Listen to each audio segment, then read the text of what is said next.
Guten Tag, good morning, bonjour, Ndina Mikatan. Et en début de cette émission, je vous demande de prier avec nous et que la lumière soit avec nous jusqu'à la fin de cette émission, que nous ne soyons pas abandonnés en cours de route par l'énergie électrique. Dites Amen si vous avez la foi. Joël Kossi-Vignon-Ega de Fraternité, bonjour. Bonjour mon frère, bonjour auditeurs, auditrices. Sylvestre Béni de La Manchette, bonjour. Oui, bonjour c'est bonjour à toutes et à tous. Joachim Loco de Dunia Le Bon qui est en train de s'installer, bonjour. Bonjour Sass, bonjour aux fidèles auditeurs, auditrices de Canal FM. Et comme c'est mercredi, vous attendez à voir Santé et Éducation par la voix de Gadiel Tchonyadji et il en est effectivement ainsi. Bonjour Gadiel. Bonjour à tous ceux qui nous écoutent. Et une consoeur que nous retrouvons après des années. Je la garde sous ma manche encore un moment, le temps quand même de vous assurer que nous sommes accompagnés à la technique par Michel Kokou-Vitogbe Tomega et Géraud Akoucha. Et cette émission, je voudrais que nous la dédions, bien la dédication spécialement à un ami. Il s'appelle Asia Kole Sewa Akovi Tete. C'est un agent, un ex-agent qui a travaillé à l'aéroport de Lomé. Il jouit de sa retraite. Sa santé un peu titubante avec la tension qui agit jusque sur ses yeux. Mais notre cher ami Asia Kole Sewa Akovi Tete qui écoute le club de la presse comme si nous prêchions l'évangile.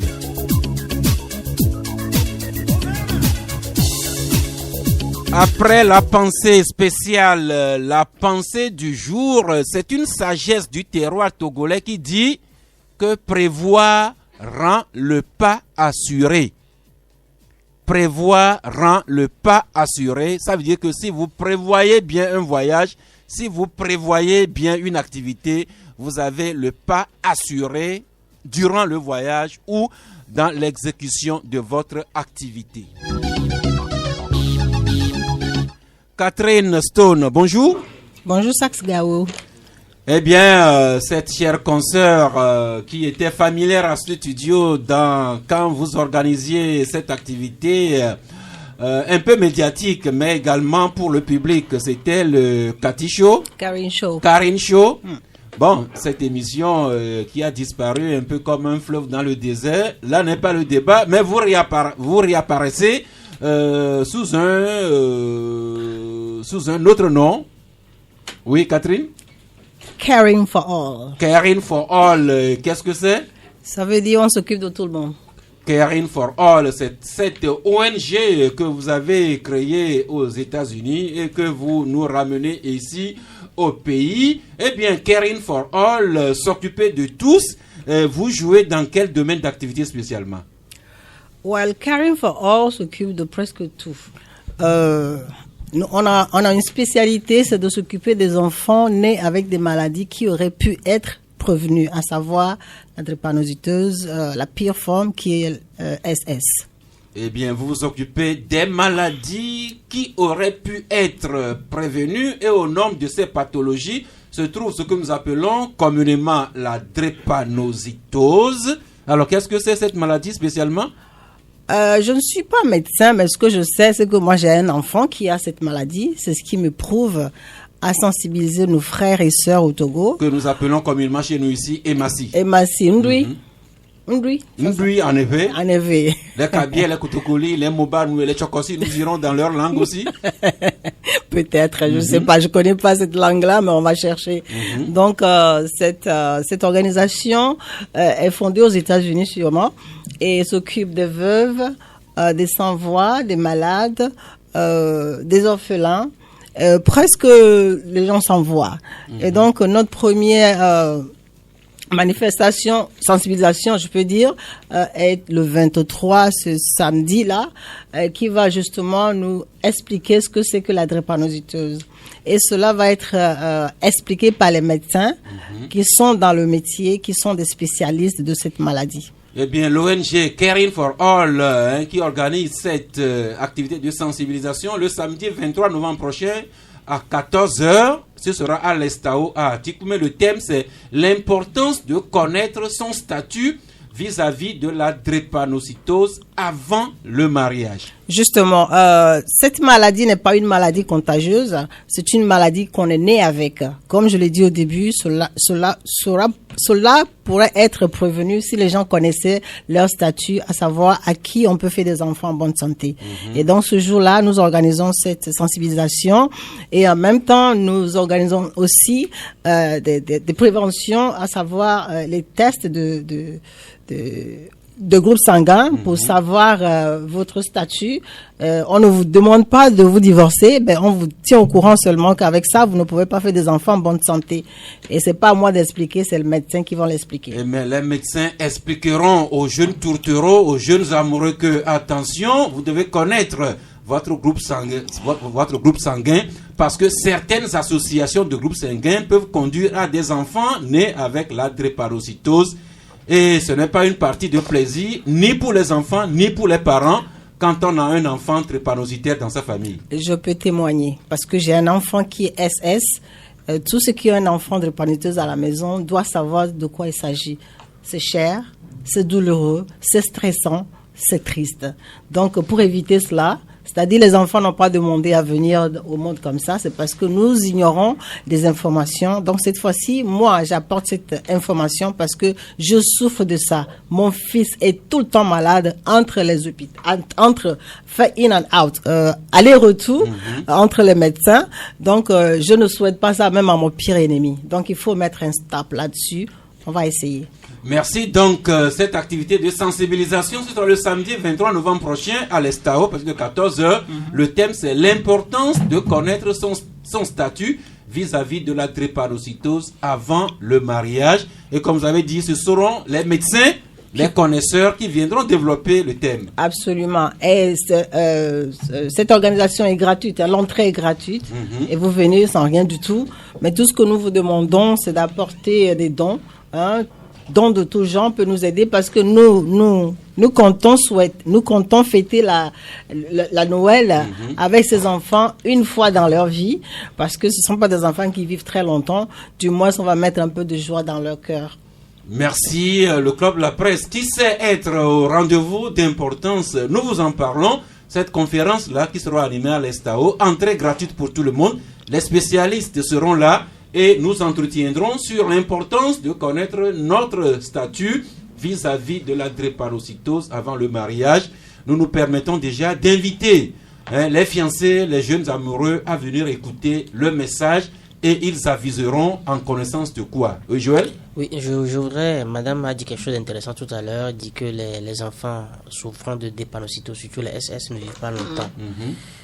D'abord, j'aurais appris qu'à part le SS, il y a une autre forme encore plus grave qui est le SC, je crois, si c'est vrai. Oui. Moi, j'ai SS. Et quand vous dites qu'ils ne vivent pas longtemps, l'espérance de vie maximum, c'est combien? Et est-ce que c'est possible que certains dépassent cette espérance de vie? Joël, si vous permettez, on va peut-être attendre la conférence. Et comme ce seront les spécialistes qui seront là, ils nous diront sur la base d'arguments scientifiques. Madame a dit qu'elle ne s'y connaît pas, elle est seulement animée de sa bonne volonté, mais ce n'est pas à chaque fois que la bonne volonté suffit, n'est-ce pas, Catherine? Bien sûr, bien sûr. Bon, je précise encore que ceci va être tenu, la conférence va être dirigée par M. Kouessan Evodevi, donc c'est du lourd. À la modération. Voilà. Donc c'est du lourd, ce sera très très intéressant. Il y aura de la musique parce que chez nous on adore la musique. Donc on va animer ça un peu avec la musique. Donc venez, vous n'allez pas dormir. Merci beaucoup à vous d'être passé nous donner cette information. Les fiancés, les jeunes amoureux, ceux qui attendent de se marier pour avoir des enfants, il est important que vous alliez écouter cette information, cette communication. Et vous allez vous faire dépister pour votre groupe sanguin et vous verrez la suite du chemin. Oui, Cathy? Et même les mamans, les papas, parce que nous, on va faire la sensibilisation pour une fois. Il faut que ça continue à la maison. Les parents doivent parler à leurs enfants de faire ces tests-là avant de confier surtout leurs filles à leur futur mari. Parce que très souvent, c'est les femmes qui sont très, très dérangées par cette maladie. Merci. C'est un peu le Jean qui apporte le message, mais le vrai message même, ce sera le 23, samedi le 23 novembre prochain. Merci à vous. ce sera à l'Estao. Juste rappeler que l'ONG Caring for All est parrainée par le révérend Mintre Djakouti, qui n'est plus à présenter. Gadiel, rebonjour. Bonjour, Sas. Sans transition, nous embrayons en même temps sur santé, éducation. De la drépanocytose, vous nous entretenez, vous, sur une autre maladie et pas moins grave. Il s'agit de le glaucome qui, s'il n'est pas pris en charge tôt, peut conduire à la cécité, pour ne pas dire on peut devenir aveugle si on ne connaît pas son statut en matière de glaucome et si ce n'est pas traité à temps. C'est ça, Joël. Plutôt Gadiel. Exactement. Les données disent que entre 8 à 10% de Togolais qui sont victimes de cécité ou bien qui sont devenus aveugles, ce sont des cas qui viennent du glaucome. Alors le glaucome, c'est une maladie oculaire, bien sûr, due à la pression intérieure de l'œil assez élevée, assez augmentée, et qui conduit à la destruction, on peut le dire ainsi, du nerf optique. Alors vous souvenez qu'il y a de cela 2 semaines, le même médecin, le professeur Ballot, nous avait entretenu sur la tension oculaire élevée, qui est une autre maladie, et le glaucome est sa complication, est la complication de la tension oculaire élevée. Alors, il n'y a pas de cause très connue, mais il y a des facteurs, notamment le premier facteur, le facteur héréditaire. Donc, un parent qui a, ou bien dans une famille, si les parents ont eu cette maladie, les enfants sont à risque par rapport au glaucome. On note aussi les prises de médicaments non contrôlées par l'automédication. Il y a aussi l'alcool, le tabagisme. Voilà. On note quand même un certain nombre de symptômes, notamment les yeux qui font mal, bien l'œil qui est touché qui fait mal, qui peut rougir. Et puis, il y a un signe qui doit attirer vraiment l'attention des gens. Quand on se lève le matin, on a une vision floue. Quand on a une vision floue, on a mal à l'œil. Et puis, on a les maux de tête. Ce serait bien que cette personne aille consulter. Et la personne à consulter, c'est un médecin ophtalmologue. Spécialiste des yeux. Spécialiste des yeux, voilà. Donc, c'est le professeur Ballot qui nous entretient encore sur le glaucome. Je pense que c'est important pour nous tous. Merci. Donc, cette interview à lire à la page 6 de Santé Éducation.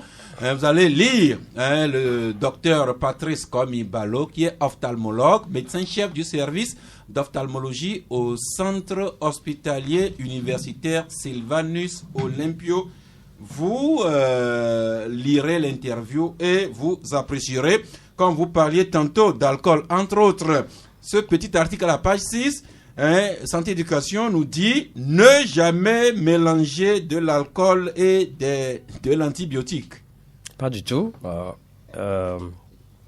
Ceux qui le font, ils ont des conséquences. Le font à leur risque et péril. Tout à fait, le font à leur risque et péril. Donc, il faut faire attention de mélanger l'alcool avec les antibiotiques. C'est pas du tout bien. C'est très grave. Que celles et ceux qui ont des oreilles, qu'ils écoutent et qu'ils mettent en pratique. Nous en venons maintenant à cette recette simple mais essentielle. Vous nous parlez de l'aromathérapie et huile essentielle. D'abord, en français facile, c'est quoi l'aromathérapie? L'aromathérapie, c'est le traitement qui est fait à base des huiles essentielles. Les huiles essentielles, c'est une nouveauté. Bon, ça existe déjà dans les pays occidentaux. Un extrait de plantes, surtout au niveau des substances odorantes et volatiles, qu'on extrait des plantes pour s'en servir au traitement. Donc, c'est purement naturel. Donc, c'est une alternative en matière de santé. Ça commence par venir en Afrique, notamment au Togo. Et c'est déjà arrivé à Canal FM. Voilà, c'est déjà arrivé à Canal FM. Donc, c'est Canal FM à la pointe de cela. Et nous avons commencé par écrire sur les huiles essentielles qui vont commencer par être vendues dans les pharmacies au Togo. Donc, ceux qui aiment le traitement ou bien les soins par voie naturelle peuvent adopter les huiles essentielles. Quand on va en pharmacie, le pharmacien est en mesure de donner plus d'explications. Eh bien, les huiles essentielles, qu'est-ce qu'une huile essentielle? Quels sont les différents modes d'action des molécules aromatiques? Comment sont fabriquées les huiles essentielles ou essences? La composition, les classements de ces huiles essentielles, tout cela est contenu dans ce bel article à la page 3 de Santé et Éducation. Et comme vous disiez que ces produits seront vendus incessamment en pharmacie, l'occasion pour nous de revenir sur l'entretien que vous a accordé le docteur Innocent Beto, que nous recevions dans ce studio il y a une semaine, le président de l'Ordre national des pharmaciens du Togo, qui revient sur la place du pharmacien dans la réforme du système de santé chez nous ici au Togo. Oui, vous savez, le pharmacien est important dans notre système de santé parce que c'est lui qui gère le médicament, c'est lui qui vend le médicament, c'est lui qui donne des informations sur le médicament. Et c'est important qu'il joue son rôle dans le système de santé. Et je crois que depuis fort longtemps, les pharmaciens ont compris la nécessité de redynamiser leur ordre et de mener des actions de prévention, des actions de sensibilisation. Et la dernière fois, ils ont fait cette réunion. Et c'est ce pourquoi on a approché le docteur qui nous a donné beaucoup plus de détails. Comment les pharmaciens togolais aujourd'hui se situent par rapport au développement du système de santé. C'est à lire la page 6 de Santé et Éducation. On va finir par cette recette de la grand-mère.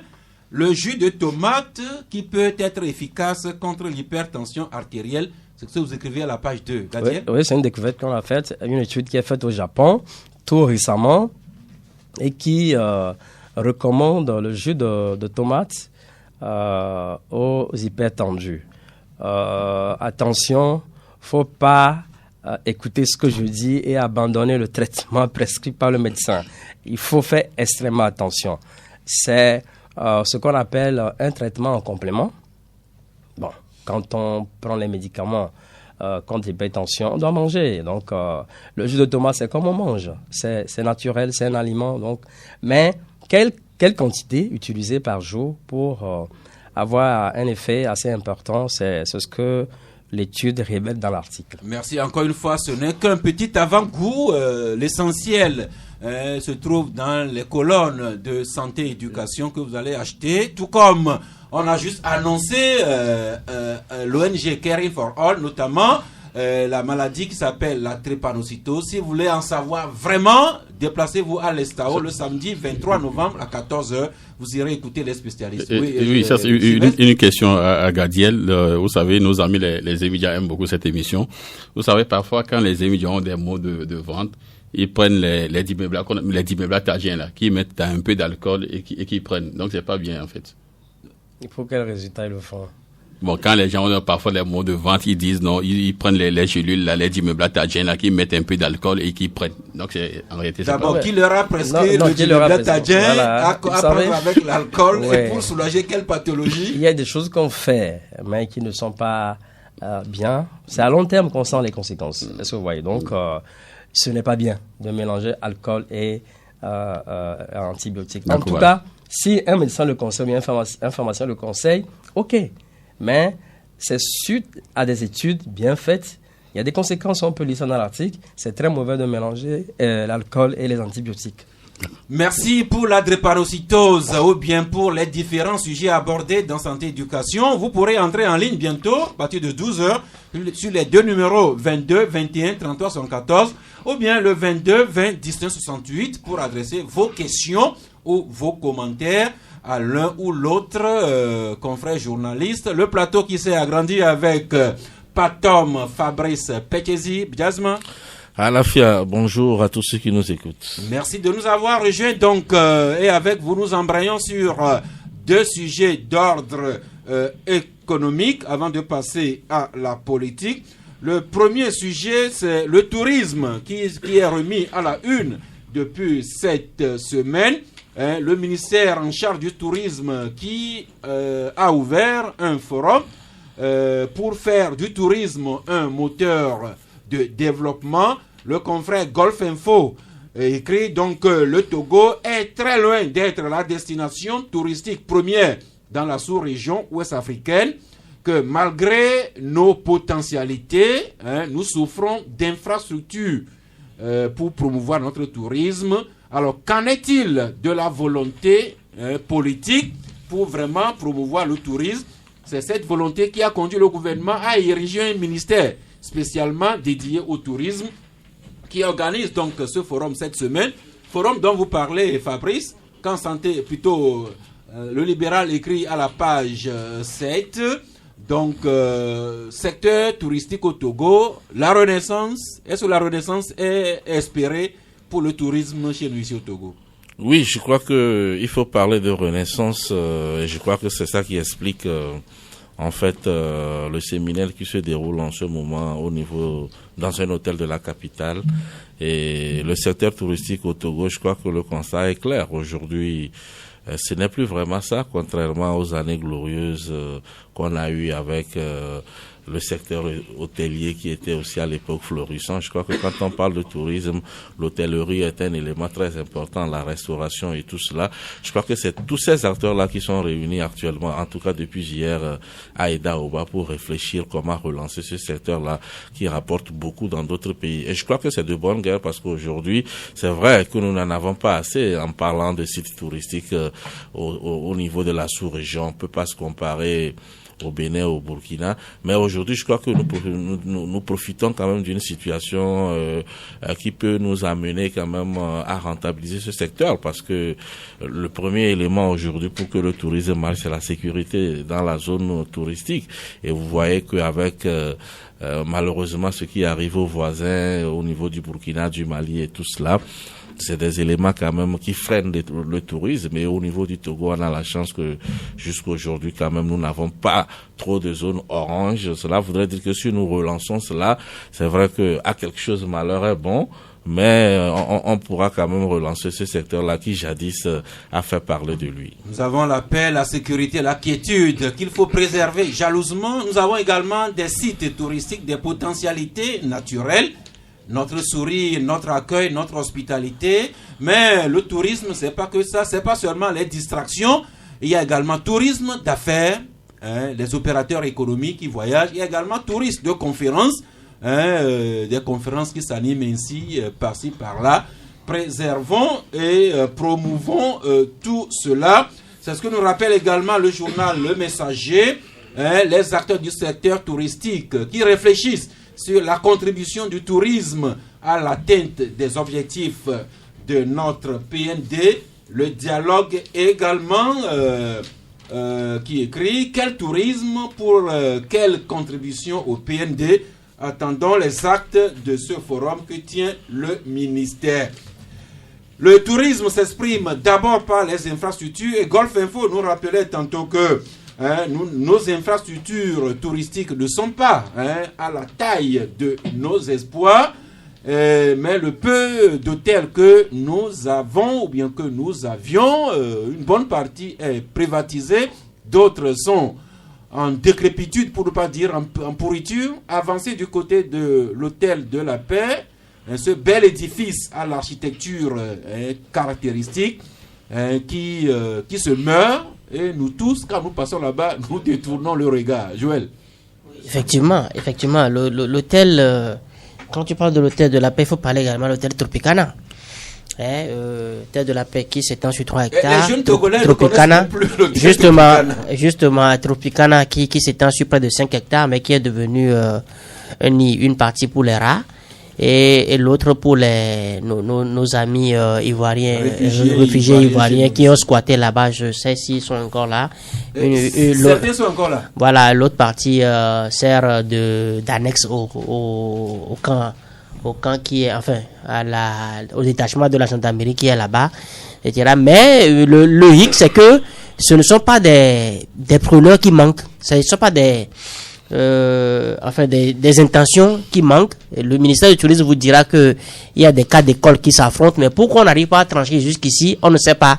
Il y a eu le cas du Congolais là qui voulait le reprendre après de, je crois, 10 milliards, etc. Qu'on a débouté. Mais le ministère vous dit qu'aujourd'hui, il y a des plans qui sont des gens il y a de bonnes volontés, mais pourquoi ils n'arrivent pas à trancher, on ne sait pas. Mais quand Golf parle des infrastructures, il faut parler même de l'accès. Vous prenez aujourd'hui, ce qui fait un peu le fleuron de notre tourisme, c'est le château Vial. Mais pour aller aujourd'hui au château Vial... Château présidentiel, c'est comme ça qu'on l'appelle officiellement. Non, ne va pas rentrer dans les polémiques. Quand vous parlez de château Vial, tout le monde se reconnaît. Vous prenez le château Vial pour accéder au château Vial aujourd'hui, mais on a l'impression que le ministère ne sait même pas que cette infrastructure existe. La route n'existe presque plus, il y a presque plus de goudron là, et vous arrivez, après avoir fait ce chemin de croix, vous arrivez, c'est un fantôme que vous découvrez. Ça fait au moins 7 ans qu'on dit qu'il y a un architecte la présidence a demandé qu'on retape cette infrastructure.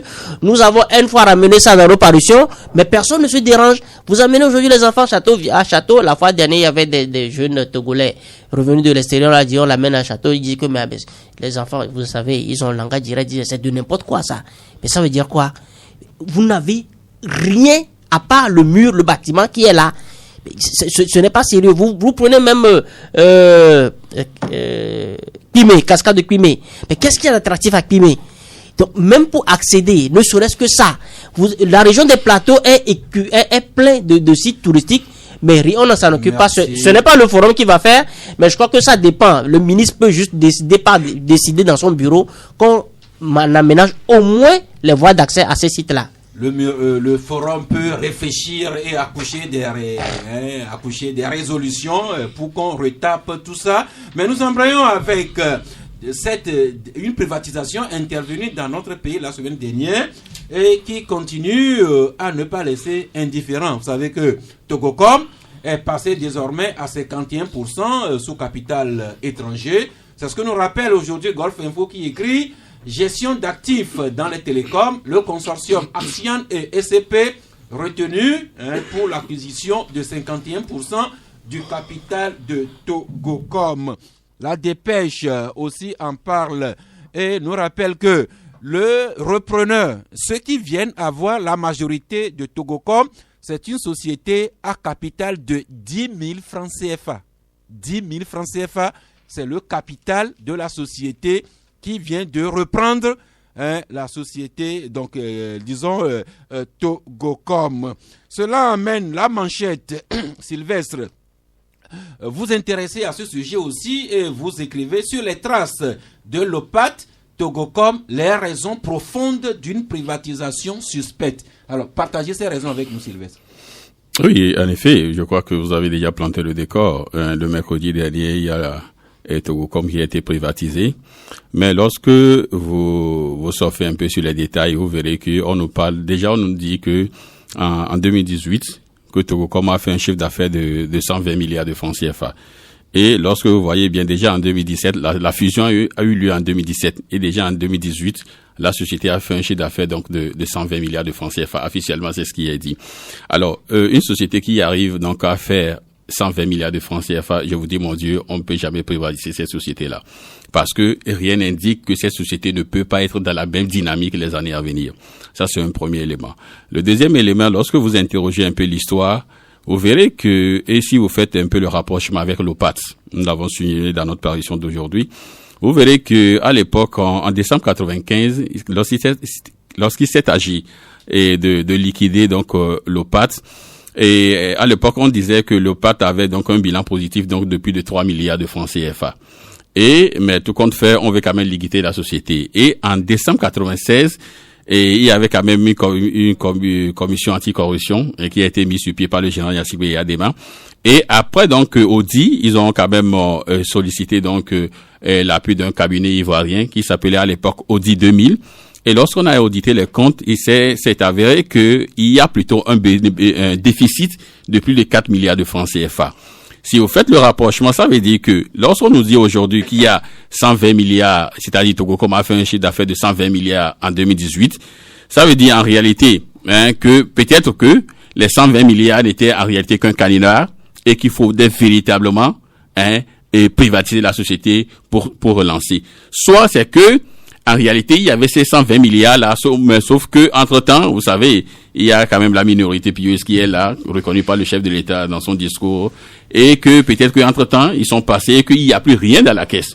Donc, Si ça n'est ainsi, donc on ira forcément donc à cette privatisation. Donc aujourd'hui, je crois que l'essentiel à faire aujourd'hui, c'est d'auditer d'abord les comptes de Togocom pour savoir en réalité ce qu'il existe. Parce que lorsque vous voyez dans même la transaction, c'est-à-dire les détails financiers, tout ça, est tenu comme un secret d'État. Ou comme un secret de défense. Personne ne nous dit en réalité ce que cette société-là a mis. Ouais, un journal dont je ne me rappelle pas le titre a quand même écrit lundi que les nouveaux actionnaires de Togo vont devoir débourser la somme de 210 milliards. Non, on parle donc de 160 milliards sur 7 ans. Non, ça c'est investissement ça. Justement. Mais l'apport des étrangers c'est 210 milliards. Je vais trouver le journal. Même si c'est 210 milliards. Une société qui arrive en une année à dégager un chiffre d'affaires de 120 milliards, eux, ils promettent 160 milliards sur 7 ans. En investissement. En investissement.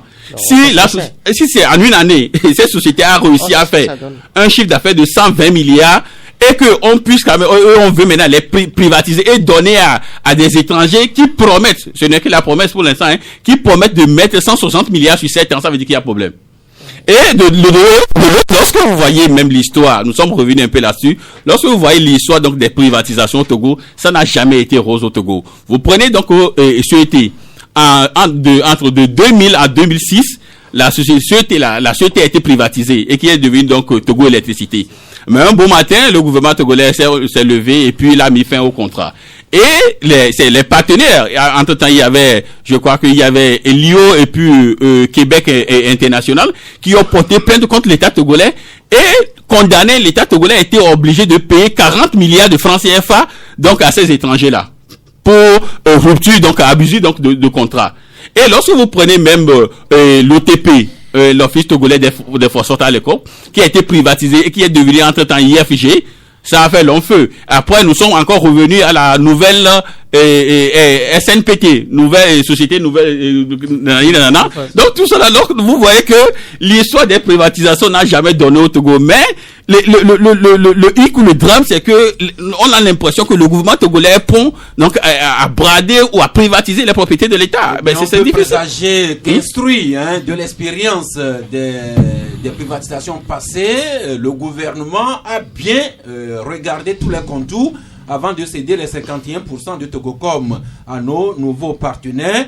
Alors, quel lien, quel rapport peut-on établir entre privatiser une société nationale et la musique?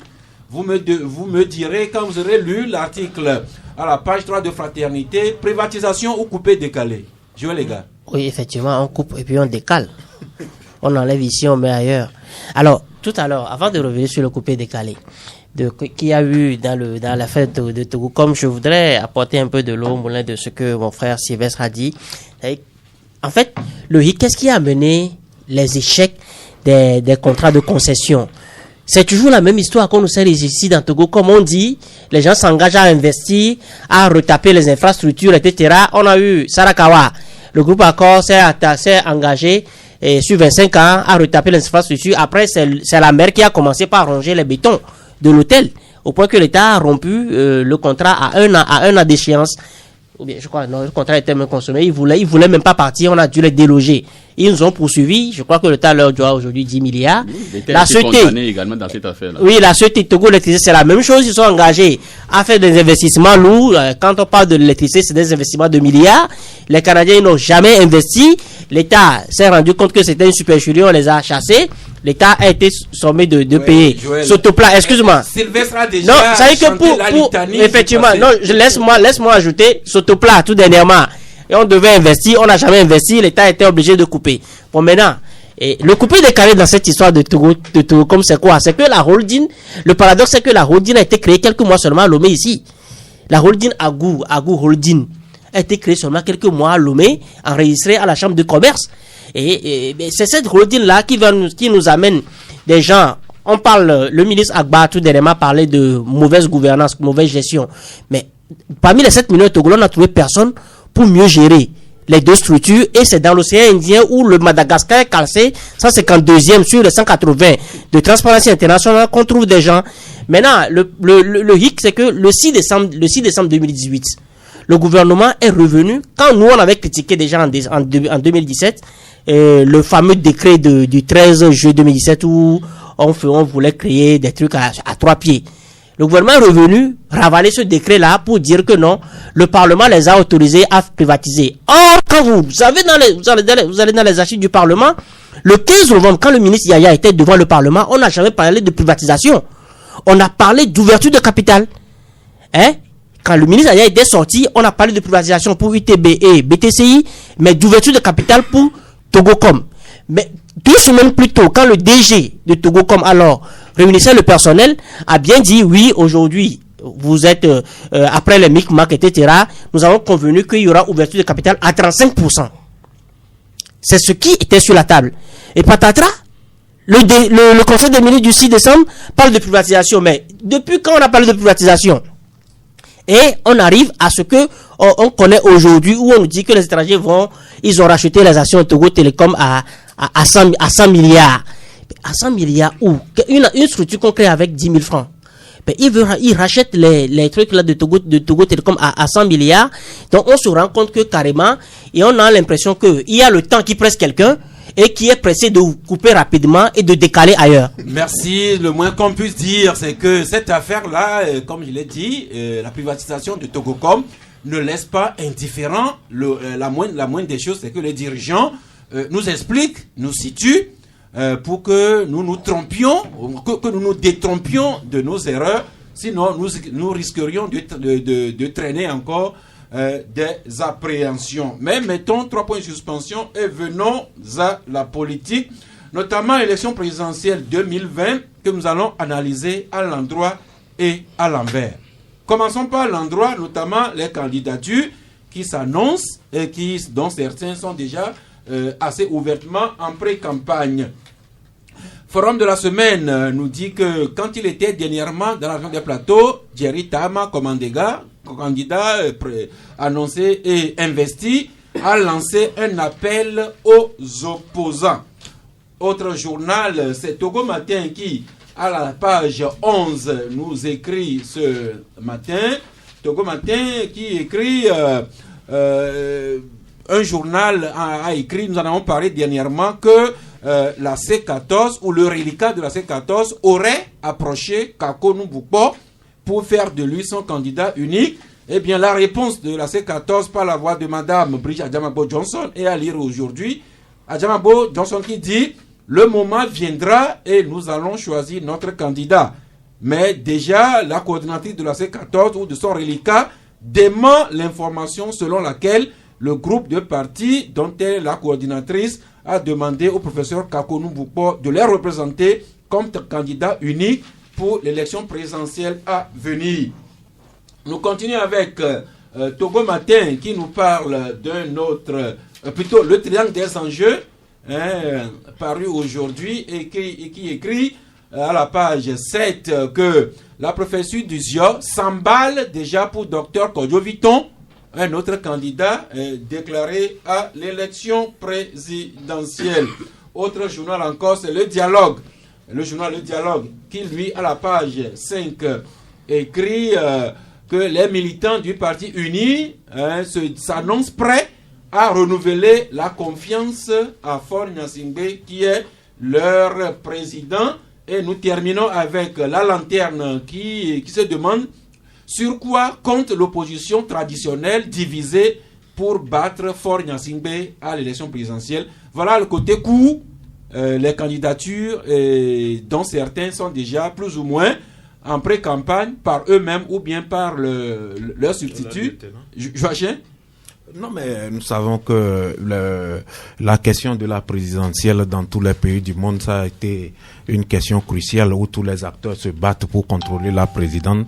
Et c'est de bonne guerre que les partis politiques s'agitent, ou bien le landerneau politique togolais s'agite. Et donc, du côté du pouvoir, on met tout en œuvre pour investir officiellement dans les prochaines semaines le champion, c'est-à-dire le Messie de Uni, Faure Gnassingbé. Et donc, du côté de l'opposition, c'est la question de la candidature unique des opposants. Bon, ça a tendance à faire flop, et la nouvelle trouvaille des opposants, c'est de faire encore des déclarations ou bien d'appeler à ce que le cadre électoral ou bien le processus électoral soit assaini. Et donc tout ça là, c'est un méli-mélo. Vous savez que et dans tout ça là, les partenaires en développement du Togo, les partenaires du côté international, ils sont là, ils sont en train d'apaiser la situation.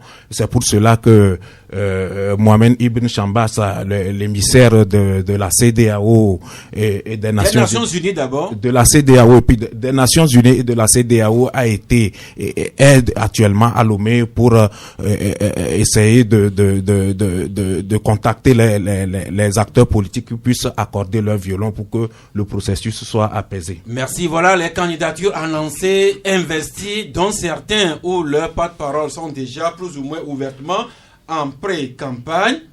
Mais est-ce qu'il y a des raisons de s'inquiéter pour l'élection à venir?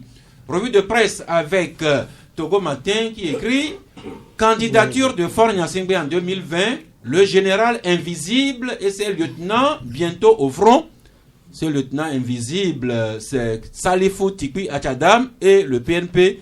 Alors, est-ce que le PNP, son président, vont monter bientôt au front si Faure Gnassingbé est investi candidat?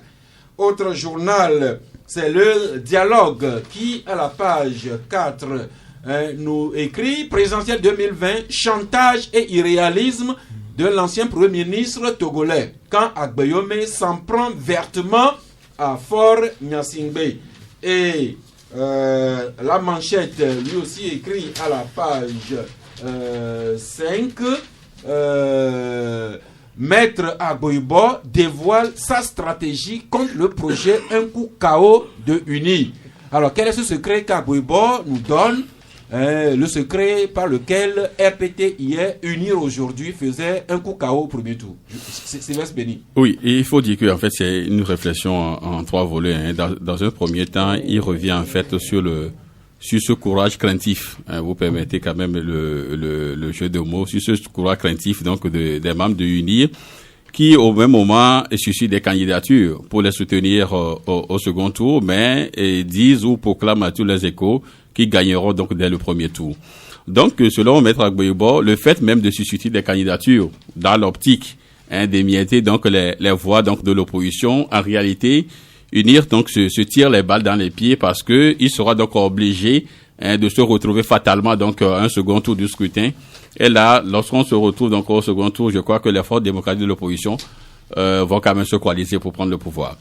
Et il revient également sur un détail financier, si on peut le dire, donc dans ce scrutin. Il dit en fait que aujourd'hui, lorsqu'on voit Unir qui suscite des candidatures et que si Unir arrive, supposons, à mobiliser 9 candidats, en plus donc du messie donc du parti au pouvoir sérieux Faure Gnassingbé et qui se retrouve à 10 par exemple, et que s'il arrivait que l'État togolais doit octroyer peut-être 50 millions à chaque candidat, ne serait-ce pour la campagne, ce qui se fait d'ailleurs, je crois que l'année dernière, ça a été 75 millions, je crois. Donc, ça veut dire que Unir, donc, et ses alliés se retrouveront donc avec 500 millions de francs CFA. Mais du côté de l'opposition, si l'opposition arrive peut-être à avoir un nombre pléthorique, disons peut-être 20 candidats par exemple, l'opposition se retrouvera donc avec une bagatelle somme de 1 milliard de francs CFA. Et on connaît également l'histoire des élections, c'est une question de moyens. Alors dans ce cas, l'opposition peut quand même essayer donc de mettre ensemble les énergies, de se coaliser, de mettre tous les atouts à leur possession, ne serait-ce que pour œuvrer pour la tenance sur le changement. Le troisième volet donc de la réflexion se situe au niveau donc du contrôle et de la surveillance donc du scrutin. Il dit que si l'opposition peut-être arrive à dégager peut-être 20 candidats, ça veut dire que dans les bureaux de vote, on aura au moins 20 vigiles. 20 vigiles, c'est-à-dire les représentants donc de chaque candidat seront quand même dans les bureaux de vote. Donc 20 vigiles contre peut-être ceux qui sont souvent donc passés mettre en fraude. Je crois qu'ils seront très bien surveillés dans les bureaux de vote. Donc voilà peut-être et ramasser sa réflexion donc du moins voilà donc la manchette à la page 5, Maître Agboibo qui dévoile sa stratégie contre le projet Un coup KO du parti uni. Un autre acteur qui s'élève contre une éventuelle candidature, voire éventuelle victoire du candidat de UNI, c'est Agboyome Kodjo, qui s'exprime dans les colonnes du journal Le Triangle, à la page 4. Agboyome qui dit Si par des moyens détournés, Faure Gnassingbé est déclaré vainqueur, il trouvera le peuple sur son chemin. Autre journal, c'est le Magna Libéré qui écrit, lui, à la page 6. Le Magna Libéré écrit « Agboyome se retrouve le manteau d'un vrai opposant et se remet dans sa logique de 2010. » Rappelez-vous, Agboyome Kodjo en 2010 avec un certain CST, vous comprendriez peut-être. Autre journal encore, Le Messager, lui écrit présidentielle 2020 et agitation du président du MPDD, Agboyome Kodjo, fait-il chanter? Et quant à vous, le libéral, vous en venez donc à ce document que le groupe de Podro a fait publier hier, et vous écrivez, à défaut d'un candidat unique de l'opposition, Podro brandit une plateforme revendicative. Juste rappeler que Podro s'est entouré d'un certain groupe d'amis, partis politiques et associations. Ils avaient annoncé qu'ils allaient réfléchir à un candidat unique. Où est-ce qu'ils en sont, Fabrice? Oui, contrairement à Maître Agboybo qui a fait une démonstration qui fait sourire, Podro était beaucoup plus dans la logique d'un candidat unique de l'opposition qui devrait faire face à celui du pouvoir. Je crois que c'était l'objectif premier donc de ces rencontres qu'il multipliait, où il a dû même donner plus d'énergie jusqu'à en arriver à un malaise. Heureusement que... On peut comprendre, vu son âge avancé et la débauche d'énergie qu'il aime souvent. Heureusement qu'il s'est tiré d'affaire. Mais je crois que sur le terrain, il a dû comprendre que cette histoire de candidat unique de l'opposition commence par être compliquée. C'est une mission presque impossible dans la mesure où des poids lourds, pas des moindres, comme Jean-Pierre Fabre, Agboyome Kodjo, Jerry Tama et autres ont déjà annoncé leur candidature alors qu'ils font partie de la famille de l'opposition. Et maintenant, le petit groupe qu'il a également réuni, et quand il observe l'horizon, il comprend également que ça devrait être difficile de trouver cet oiseau rare là autour duquel tout le monde devait s'aligner. Bon, maintenant, face à cet échec qui saute aux yeux, il fallait quand même sauver la face, et je crois que il a dû comprendre qu'il fallait présenter les choses comme si ces rencontres-là n'ont pas été inutiles. Donc, à défaut de brandir cet oiseau rare-là qu'on recherchait, ils ont sorti plutôt une plateforme revendicative. Et quand vous lisez cette plateforme revendicative, il y a certains éléments qui frappent, notamment lorsque on demande à ce qu'on suspende le processus électoral. Et ça, je crois que c'est l'élément de demain ou dans les prochains jours, parce que vous allez vous rendre compte que lorsque il y a quelques mois, lorsque la ferveur de l'élection présidentielle a commencé, on avait l'impression comme si cette fois-ci tous les leaders étaient mis à part le PNP qui est resté logique à sa philosophie. On avait l'impression comme si tous les leaders politiques étaient dans une logique d'aller à ces élections-là. Ils étaient même d'ailleurs les premiers à annoncer leur candidature. Mais maintenant, on constate une sorte de marche arrière. Et quand vous prenez la position d'Agboyome, elle est ambiguë.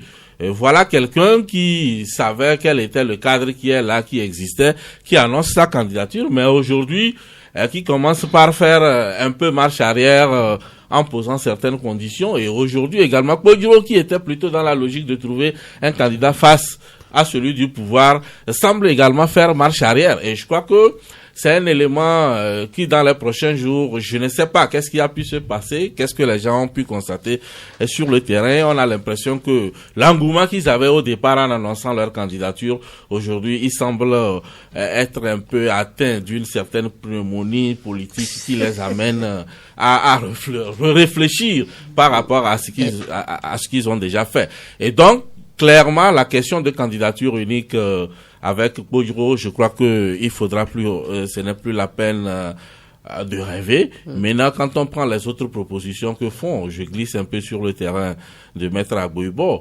Alors, quand sur le plan financier, parce que quand vous voyez cette démonstration, Maître Agboybo est en train de préparer les esprits selon lesquels une candidature multiple au sein de l'opposition est plutôt une chance.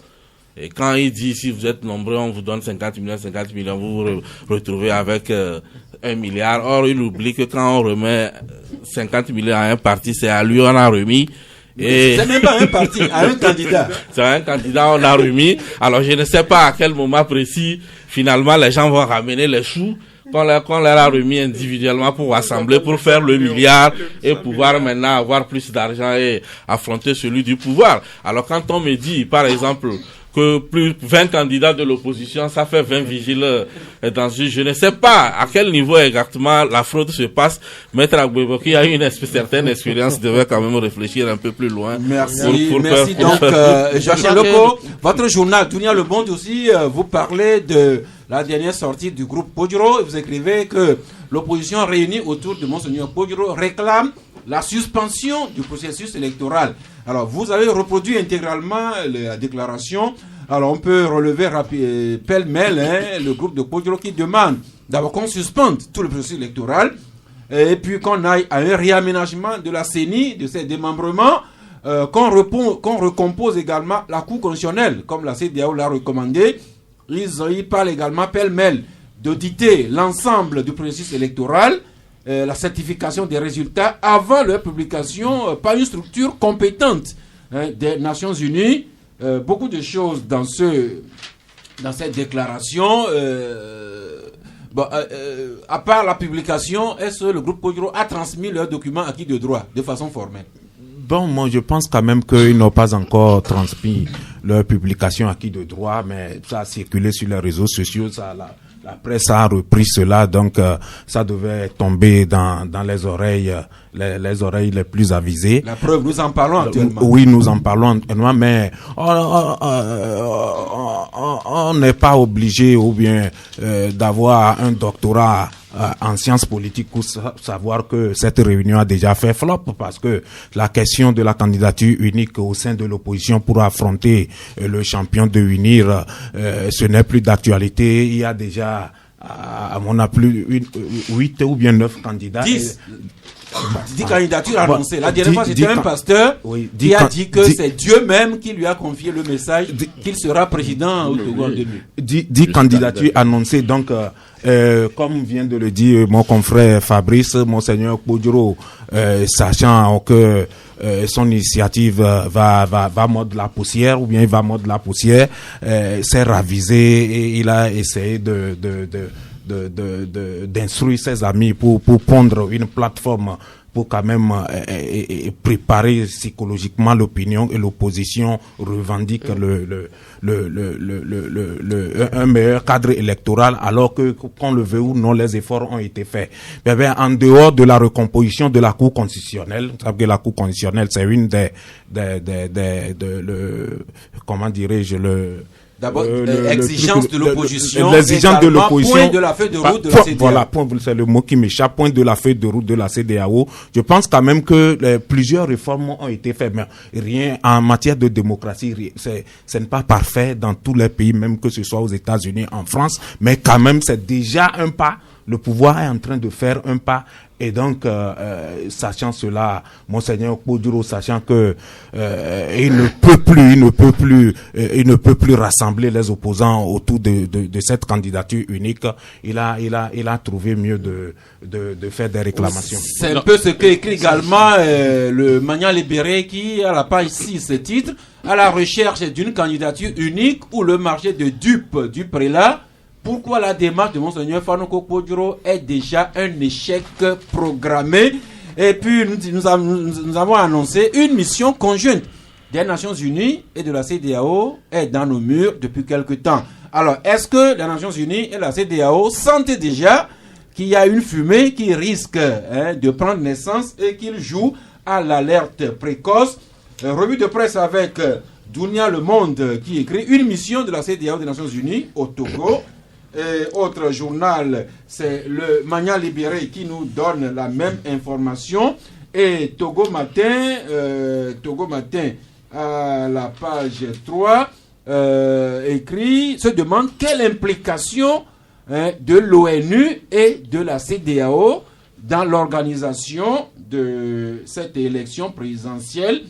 Et puis Joachim Loko, Sylvestre Béni plutôt, vous écrivez diplomatie mercantile, silence, Ibn Chambas est de retour. Oui, ça se passe de tout commentaire. Je crois que même l'évocation de ce nom, Ibn Chamas, suffit donc à faire décoller bon nombre de Togolais. Alors, vous voulez rappeler que en 2005, justement, le sieur Ibn Chamas était le président de la commission de la CEDEAO. J'allais en venir, surtout avec sa complice nigériane, nigérienne plutôt. Je parle donc de Aïchatou Daoudou. Vous souvenez-vous qu'en 2005, donc à la mort du général Yassine Beyadema, beaucoup avaient estimé que on doit aller donc à un report donc de ces élections parce que même le ministre en charge donc du scrutin, François Akila Essoboko, avait démissionné et Min Daoudou avait même Boko avait démissionné 48 heures avant le scrutin, alors qu'il avait supervisé l'organisation.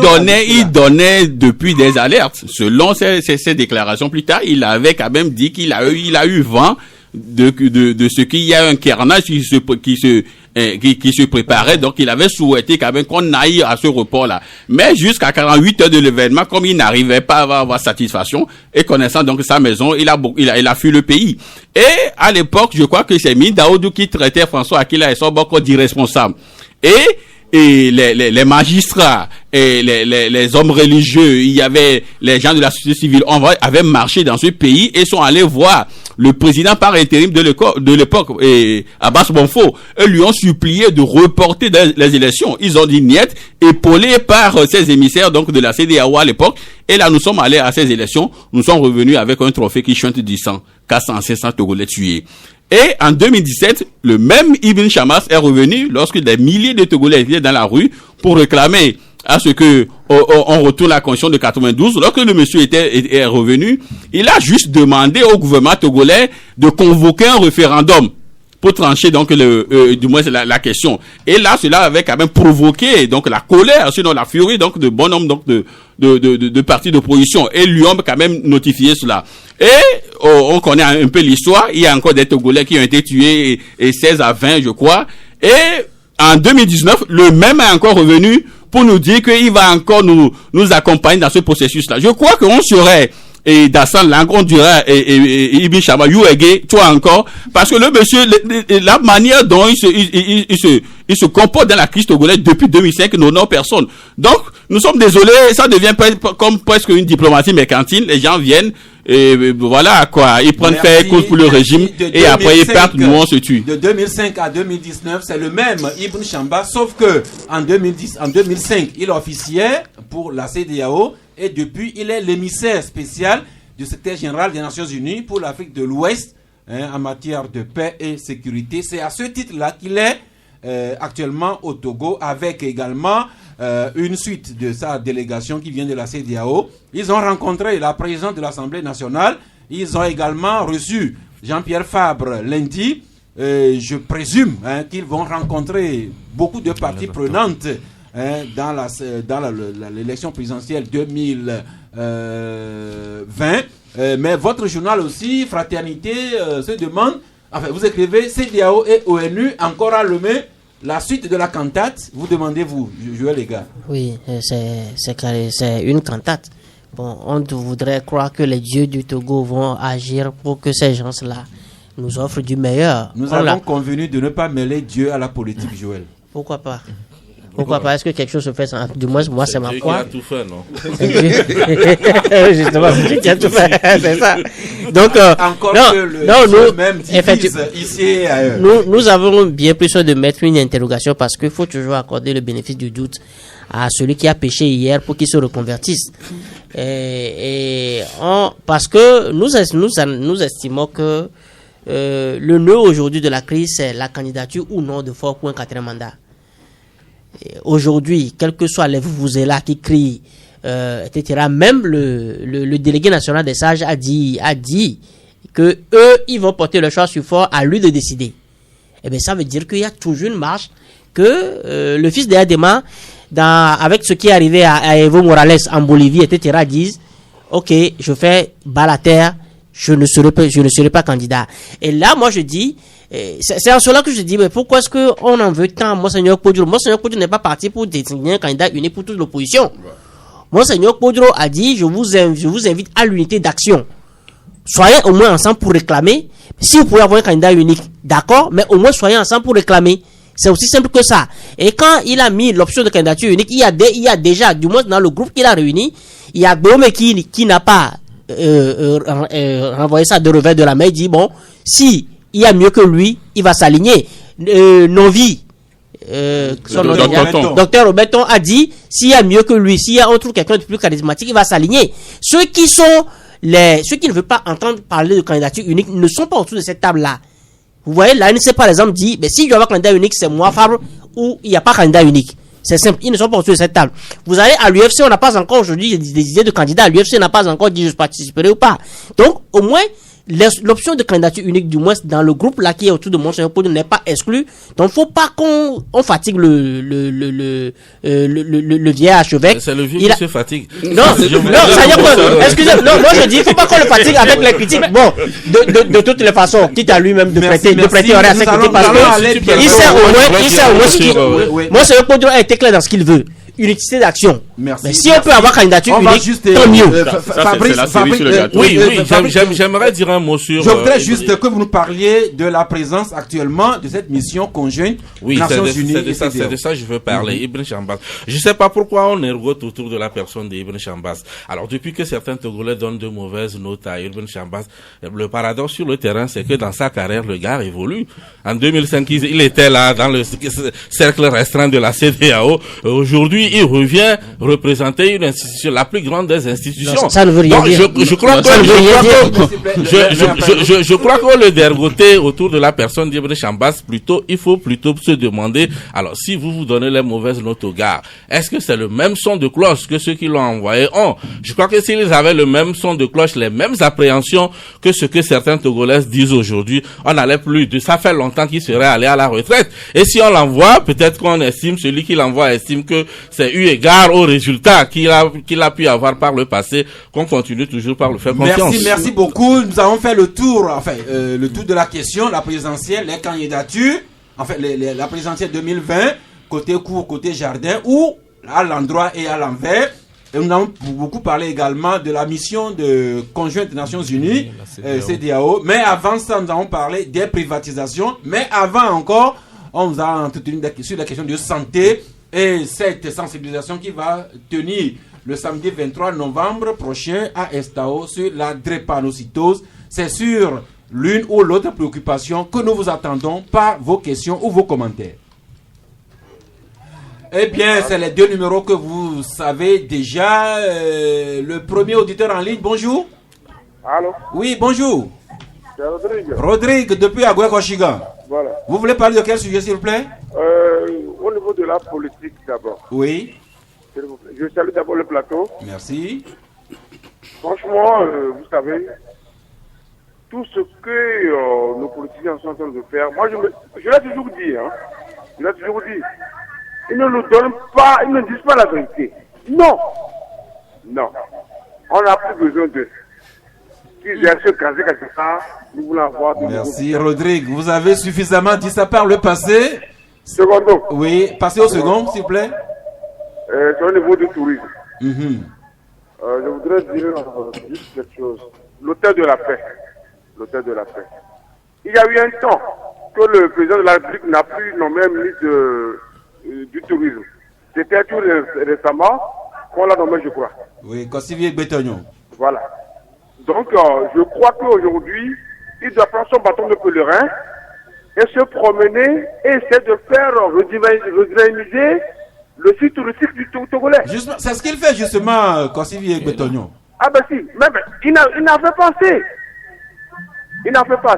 Merci beaucoup. Au moins il a commencé, Rodrigue. Merci Rodrigue. Comme il y a beaucoup de personnes en attente et comme vous êtes généreux, vous allez leur céder la place. Au suivant, bonjour. Bonjour, c'est Komi. Komi. Oui, monsieur Safin. Oui. C'est la privatisation qui m'importe beaucoup. Je salue l'analyse objective qu'avaient fait les journalistes. Mais je tiens à ce que vous preniez les données du présent et du futur qui vont venir. Je donne seulement un élément d'appréciation. Move Togo a fêté tout récemment 3 millions d'abonnés. Là, vous parlez des chiffres officiels de la Move Togo. de la compagnie. Bien sûr. Okay. Or que Togocel est le leader. Cela suppose que Togocel a plus d'abonnés que Move. Mais moi, je prends seulement l'échantillon de 1 million d'abonnés. À ce jour, nous sommes 1 million d'abonnés togolais peut acheter crédit de 200 pour communiquer ou bien se connecter à l'Internet. Ça fait un chiffre d'affaires de 200 millions par jour. Fois 30 jours, ça fait 6 milliards le mois. 12 mois, ça fait 72 milliards. Et Action Group veut nous donner seulement 22 milliards l'année. Monsieur Sass, vous prenez quoi entre les deux? Je ne sais pas si les choses sont aussi simples comme vous les présentez. C'est aussi simple. Moi, je le soutiens. C'est si simple. Moi, je le soutiens. C'est simple. C'est si simple que je le dis parce que chaque jour, je suis en train de communiquer, n'est-ce pas? Mais je vais dépenser plus que 200 par jour. Et un échantillon de 1 million sur les 7 millions que nous sommes. Monsieur Sass, c'est suicidaire. Merci. Je vous en prie, je ne me connais pas beaucoup en matière économique, mais une société doit contenir des données beaucoup plus complexes. Mais je préfère ne pas m'aventurer sur un terrain sur lequel je ne suis pas expert. L'auditeur suivant, bonjour. Oui, allô, c'est Monsieur Sass. Oui. C'est Rodé qui revient. Bon retour. Oui, merci. Pour parler au niveau à propos de Togocom, vraiment, je félicite le confrère, votre confrère qui a fait vraiment ce reporting. J'ai 6 confrères autour de moi aujourd'hui. Non, l'autre là, votre confrère qui a parlé de Togocom. Et qui se reconnaît. Voilà. Merci, allez-y. Franchement, 120 milliards, c'est pas 120 millions. Mais c'est beaucoup d'argent. Et aujourd'hui, on nous dit, il y a quelqu'un qui vient, un opérateur économique qui arrive, qu'on va faire 100 millions et 100 milliards. Non, mais quand même. On ne peut plus le pour des cons. Merci, Rodrigue. Personne ne nous prend l'autre pour des cons. C'est pourquoi nous demandons encore que l'autorité nous situe officiellement sur ce qu'il en est pour qu'on passe des polémiques à des chiffres beaucoup plus réels. Oui, bonjour l'ami en ligne. Oui, bonjour monsieur Sass. Oui. Et c'est Sylvain. Sylvain Agbaï. Oui. Eh bien, allez-y. Oui, moi, je voudrais dire que même si on monte sur le toit pour dénoncer la privatisation de nos institutions, ça ne va rien changer. Seulement, nous, on veut savoir qu'est-ce qu'on fait avec toute cette privatisation-là. Les Togolais veulent savoir. Même ils peuvent privatiser le Togo. Nous, on veut savoir ce qui se passe. C'est pas toujours on nous dit que c'est un secret d'État, ça reste un secret d'État. Ce que nous, on veut, c'est ce qui se passe. Merci Sylvain. Je rappelle que on a aussi parlé de la relance du secteur touristique, mais également de beaucoup de questions de santé qui devraient nous intéresser, parce qu'il faut être en bonne santé, être en vie avant de faire la politique. L'ami en ligne, bonjour. Bonjour Monsieur Sass. Oui. C'est Monsieur Kokou. Monsieur Kokou, vous parlez de quel sujet s'il vous plaît? Sur 3 sujets, la santé, la privatisation et puis la politique. Commençons par la santé. Oui. Je voudrais demander à notre invité de santé, comme il le disait, qu'il n'est pas bon de mélanger l'alcool et les antibiotiques. C'est ça, l'alcool et les antibiotiques. Je voudrais savoir qu'en est-il de nos antibiotiques naturels que les gens mélangent avec de l'alcool, les gingembre, les pleingota, tout ça. Les fameux Atikeji. Le fameux Atikeji. Eh bien, il va vous répondre. Donc, secondo, concernant la privatisation du groupe de Togocom, oui. Selon l'analyse que notre ami Komi a fait tout de suite, vous avez dit que vous n'êtes pas expert en économie. Moi, je voudrais vous demander, à voir tout ce que l'État togolais privatise, au lieu de... Les privatisations viennent à cause de la mauvaise gestion. On laisse les gens diriger les sociétés dans la pagaille totale, on ne leur dit rien, et après tout on privatise. Et lorsque ceux qui ont pris la société, eux, ils ne respectent pas les engagements, on rompt le contrat, et cette société nous assigne en justice, et en plus on paie à cette société-là. Si l'État même regardait, laisse les la mauvaise gestion et contrôle bien les choses, est-ce qu'on nous gagnerait mieux à part cette privatisation dont on va payer encore lorsqu'on... Question adressée directement au gouvernement. Oui. Ok, le sujet 3 Le sujet 3 avec la politique. Je voudrais demander au jour d'aujourd'hui, le groupe qui travaille avec Monseigneur Kodjo, est-ce qu'il faut parler de candidature unique de l'opposition ou bien ce groupe doit avoir un nom et dire qu'ils ont un candidat de leur groupe? C'est ce que je voudrais savoir. Merci. Si vous lisez les journaux, si vous suivez nos commentaires, peut-être que vous pourrez trouver des pistes de solutions. Mais Gadiel Chonyadji, vous déconseillez de mélanger l'alcool et les antibiotiques. Qu'en est-il de nos articles dits traditionnels? Non, mais je pense qu'on doit prendre le sujet au sérieux. Ceux qui fabriquent les antibiotiques vendus en pharmacie défendent de les utiliser avec de l'alcool. C'est très sérieux. Si les gens veulent faire l'expérience, moi je ne le conseille pas. Mais c'est ce qui est dit, suite à des études bien prouvées. Maintenant, en ce qui concerne les articles dits, comme on les appelle, ça c'est autre chose. On est dans un autre registre. Et si les gens le font et ils ont des résultats, ok. Mais les antibiotiques fabriqués en pharmacie, vendus au laboratoire et vendus en pharmacie. Voilà. Les fabricants disent, les médecins disent de ne pas les utiliser avec de l'alcool. Ou bien vous êtes sous prescription d'antibiotiques et vous prenez aussi de l'alcool, ce n'est pas bien. Ça peut faire des dégâts dans l'organisme. Merci. Il y a un auditeur qui s'impatiente en ligne. Oui, bonjour. Bonjour, c'est comme l'envie d'avait dit. Comme l'envie d'avait dit, vous êtes le bienvenu. Oui, je salue le plateau. Merci. J'interviens au sujet de la démarche que fait M. Kodjo. Oui. Mais je ne comprends pas pourquoi certains journalistes s'acharnent contre Kodjo. Personne ne s'acharne contre personne. Nous faisons des commentaires, des analyses. Tous ceux qui parlent en mal de Kodjo, c'est eux-mêmes qui veulent que l'élection soit truquée.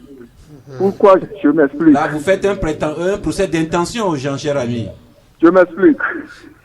Tous ceux qui disent qu'il y a deux tours, que les gens n'ont qu'à aller en rang dispersé, c'est qu'ils ne veulent pas le bien de ce peuple.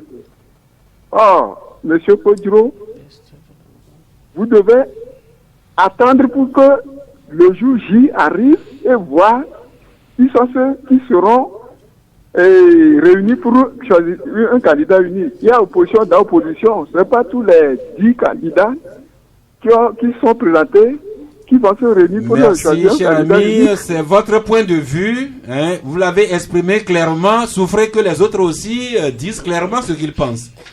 Le suivant, bonjour. Bonjour, Saf. Oui.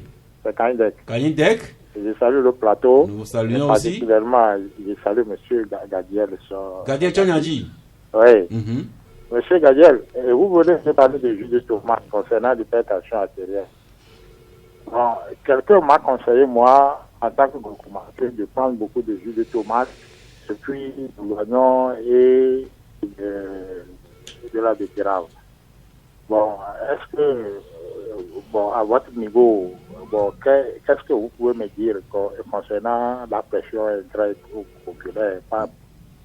Merci. Gadiel Chonyadji, ce n'est pas une consultation directe, mais, réponse à la question de l'auditeur. Qui vous a dit cela? Parce que moi, je ne sais pas qui. C'est un médecin, c'est un naturothérapeute.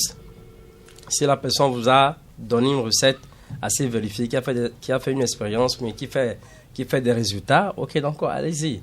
Moi, je ne peux pas vous dire si faites-le ou bien ne pas le faire plutôt. Donc, c'est à vous de voir celui-là qui vous a apporté l'information, si vous pouvez la pratiquer. Merci. Il y a l'auditeur qui s'impatiente en ligne. Bonjour. Bonjour. Oui. C'est Papa Subiti. Depuis Djidjolé. Dites à votre petite fille de se taire un peu. C'est ça. Et la privatisation, je ne comprends pas. Hier, on l'a dit. Mais si vous privatisez l'information, la communication, ça veut dire que nous ne sommes plus nous-mêmes. Le jour où ces gens-là veulent faire du n'importe quoi, ils vont nous priver des communications. Et comme l'autre venait de dire, par jour, ceux qui interviennent chez vous, vous voyez, moi je dépense plus de 1500 francs de communication, vous le savez. Donc il faut revoir. C'est quand ça ne va pas qu'on privatise. Alors que ça va. Les hôtels, tout ça là, ils n'ont qu'à faire attention. Le président n'a qu'à revenir sur ses décisions. Merci. Je vous en prie, avec l'espoir qu'à la présidence et dans les ministères, on nous suit directement. Fabrice Petiesi, un petit point sur les interventions de nos amis auditeurs. Oui, bon, je voudrais peut-être intervenir sur un sujet sur lequel je n'avais pas dit un mot, notamment la question de la privatisation. Je crois que nous on a vu cela venir, hein. C'est pour cela je n'ose même plus aborder ça comme cela, parce que à l'époque où on faisait la gymnastique autour de Togocom et tout cela, nous on avait vu les signes d'une privatisation qui arrivait. On nous avait fait toutes les démonstrations que ce n'était pas ça. Mais je crois qu'au fil du temps, nous avons eu raison. Aujourd'hui, c'est privatisé. Et maintenant, les inquiétudes que les gens sont en train d'émettre, c'est logique, parce que partout, c'est enseigné que c'est quand il y a difficulté, plus ou moins, c'est quand une société me met en difficulté dans d'autres pays, c'est le gouvernement plutôt qui rachète cela pour redonner du souffle à cette société. Alors maintenant, quand on voit les chiffres, c'est vrai qu'on n'a pas besoin d'être un spécialiste pour en conclure. Quand on voit les chiffres, on se rend compte que Togo Cellulaire se porte bien. Maintenant, qu'un sage nous parle de mauvaise gestion, alors quand on parle de mauvaise gestion, c'est qu'on doit en réalité poursuivre ce qui était là, parce que quand on gère mal, on doit répondre. Alors jusqu'alors, personne n'est poursuivi. Donc ça voudrait dire que tout va bien. Et bon, pourquoi on privatise? C'est un choix. Et on verra. Bonjour. Bonjour. Oui. Monsieur Magolo. Monsieur Magolo. Monsieur Magolo. Oui, je sais, j'ai écouté. Monsieur Magolo, bonjour. Bonjour. Oui. Voilà, je vais vous décevoir, ça c'est... Bon, je ne sais pas, il y a trop de bouquins autour de cette histoire de privatisation. Vous savez, le vin tiré, il faut le boire. Nous avons même déjà commencé à le boire. Eh bien, au plaisir. Il faut l'accepter, c'est la face cachée de l'iceberg. Vous le savez, il y a des choses qui se font dans l'ombre, plus que ça. Je dirais même que le pouvoir, ceux qui l'ont fait, ils ont même... comment je dirais, ils ont fait preuve de bonne foi, sinon ils ne vous le diront pas. Vous voyez l'analyse de l'autre là, qui a démontré par les chiffres, tout ça là, ça a laissé des failles, ça tout le monde le sait. Mais ils vous ont donné cette latitude de faire vos analyses. Donc, vous savez, nous n'avons pas décidé en tant que citoyens au Togo, c'est les autres qui... Allô? Oui, oui. C'est les autres qui décident à notre place. Acceptons-le. Je ne suis pas pessimiste, mais c'est comme ça. Il faut l'accepter. Bon appétit. Merci, monsieur Maglo. Rassurez-vous, vous ne nous avez pas déçus. Vous avez apporté des éléments au débat. Et pour terminer, il y a aussi le confrère La Dépêche qui écrit, même si c'est en confidentiel, c'est depuis public, les télécommunications du Togo bradées pour le 4e mandat de Faure Gnassingbé, écrit La Dépêche. Merci à tous les amis qui ont été en ligne. Chacun a apporté un ingrédient à ce débat. Le propre du débat, c'est qu'il faut qu'il soit contradictoire pour que toutes les opinions soient prises en compte. Nous vous en remercions. Eh bien, nous revenons ici au plateau rapidement. 30 secondes. Pour votre conclusion, ou bien directement, pourquoi pas, votre carton. Commençons par Gadiel Tchanyadji pour la santé. 30 secondes. Ok, je pense que ce qu'il dit par rapport à l'antibiotique et à l'alcool, c'est clair. Il ne faut pas que les gens, on revienne sur cela. Maintenant, pour carton, je fais un carton vert à toutes les sages-femmes qui sont dans les hôpitaux publics comme privés. Votre épouse est enceinte? Et qui travaillent honnêtement, qui soutiennent les femmes enceintes à avoir leur enfant. Merci. Mesdames les sages-femmes, vous avez carton vert de la part de Gadia Tchonyadji Santé Éducation. Joël Kossi-Vignon, les gars.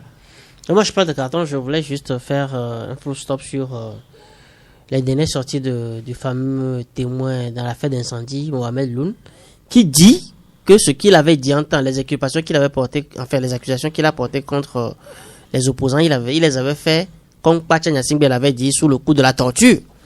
Et donc la question de la torture revient encore pendant que le Togo vient de sortir de cette épreuve devant les Nations Unies. Et donc moi je crois que le pouvoir est carrément actuellement dos au mur. Il faut que le pouvoir réagisse parce que Mohamed Loun est allé plus loin en citant nommément des autorités. qui seraient les instigateurs des deux marchés qui sont partis en feu. Et donc, je crois qu'il faudra une réponse du gouvernement, sérieusement, dans cette histoire. Sinon, merci. Ils sont Vous avez écrit dans votre journal, après la sortie de Mohamed Loum, le pouvoir de Lomé, dos au mur, fraternité à la page 5. Joachim Loco, 30 secondes. Non, moi, je voudrais revenir sur mon carton rouge de la dernière fois par rapport au phénomène de la prostitution qui prend de l'ampleur à Agoué samedi. Oui, ça me tient à cœur parce que quand même c'est une affaire de mœurs. Vous voyez déjà, samedi j'ai fait un tour. Oui, c'est encore. Oui, j'ai fait un tour. Tu deviens bon client là. Non, mais puisque je suis dans le quartier, j'ai fait un tour. Vous voyez, vraiment le phénomène prend de l'ampleur. Et puis les autorités communales d'Agoué doivent faire quelque chose pour arrêter l'hémorragie. Sinon, ce n'est pas bon pour nos enfants. Merci. C'est vrai là-bas. Que quand vous allez au lieu dit communément quartier Y, Carrefour Y. Même tôt, jusqu'à 7 heures, ce que vous voyez, ça répugne. Ça offense. Et ça, c'est pas Agoué. Carrefour Y, c'est d'abord à midi. Oui, c'est à midi. Moi, je parle de Agoué derrière le. Fabrice, derrière la station Total ou bien la station Tiol. Merci Fabrice Pétiesi, 30 secondes. Oui, mais je sais pas, c'est pour aller dans le même sens que mon confrère pour poser une question. Je sais pas si le travail de sexe est interdit au Togo, mais tout ce que je sais, c'est que c'est quand c'est les mineurs, ça pose problème. Mais maintenant, quand vous avez votre majorité, si un avocat utilise sa tête pour vivre en défendant les dossiers, si quelqu'un choisit en son âme et conscience, étant une personne adulte majeure, de faire du travail du sexe, je crois que maintenant il ne reste qu'à éduquer bien les enfants et pour que chacun puisse éviter de cela. Sinon, je ne sais pas du point de vue de l'autorité, est-ce qu'il faut aller faire la chasse à ces grandes dames, à ces grands messieurs qui vont même garer leur bagnole pour s'approvisionner. Je crois que le grand débat, c'est quand on retrouve les mineurs sur ces lieux-là. Merci. Votre carton? Je n'ai pas de carton. Merci. Sylvestre Béni? Bon, moi, je donne un carton vert aux éperviers. Je crois qu'ils vont jouer demain contre les Comores. C'est à Lomé ici. Oui, donc nous les soutenons et puis bon, on gagne quoi. Carton vert d'encouragement aux éperviers. Voilà. C'est quand même une cause nationale. Oui, c'est au moins bon pour le moral quand ils gagnent. Voilà, c'est important. Catherine Stone, la présidente de l'ONG Caring for All, s'occuper de tous, vous qui intervenez sur des thématiques, notamment cette sensibilisation sur la drépanocytose le samedi 23 novembre prochain. Et c'est gratuit à l'Estao. Je donne carton vert à tous les parents qui demandent le test de drépanocytose à leur futur beau-fils avant de donner leur fille. Donc, autrement dit, quand vous avez une fille que quelqu'un vient épouser, demandez à votre fille et à son fiancé d'aller faire le test pour savoir s'ils sont compatibles et qu'ils ne risquent pas de fabriquer des enfants SS. Il y a pire même que ça. De toute façon, le test s'appelle l'électrophorèse. Donc, demandez ce test-là avant de lancer votre histoire. Merci beaucoup. Une pensée spéciale encore une fois à notre ami COA Asia Kole qui nous écoute du côté de Nukafu. Mais tous ceux qui nous écoutent et chers amis, nous avons des raisons de penser que le club de la presse est suivi. À la présidente de la République, au sein des états-majors politiques, dans les domiciles, dans les ambassades. Je sors de l'ambassade d'Allemagne ce matin. Nous sommes suivis un peu partout, aussi bien par des grands-papas comme Papa Sibiti et par des jeunes. Seulement, les jeunes se plaignent qu'ils ne se retrouvent pas beaucoup sur des sujets débattus au club de la presse. Je vous renvoie à la question là. Pensez-y dans vos parutions pour que nous soyons vraiment inclusifs dans notre écoute. C'est fini pour aujourd'hui. Bon appétit. Comme Cathy est là, elle va sponsoriser la troisième mi-temps. Toute cette débauche d'énergie aujourd'hui. Cathy, vous avez 5 gros garçons à sponsoriser pour la troisième mi-temps. Répondez. Vous assumez. Oui. Ce que femme dit, c'est ce que Dieu dit. Et rendez-vous demain, jeudi à 11h. Mais Cathy, n'oubliez pas les techniciens. S'ils ne sont pas là, ce que nous disons ici au studio ne peut pas arriver aux oreilles des auditeurs. T'inquiète pas, Sax. Là aussi, vous assumez. J'assume. C'est bon quand les femmes viennent ici au studio. Rendez-vous demain jeudi à 11h.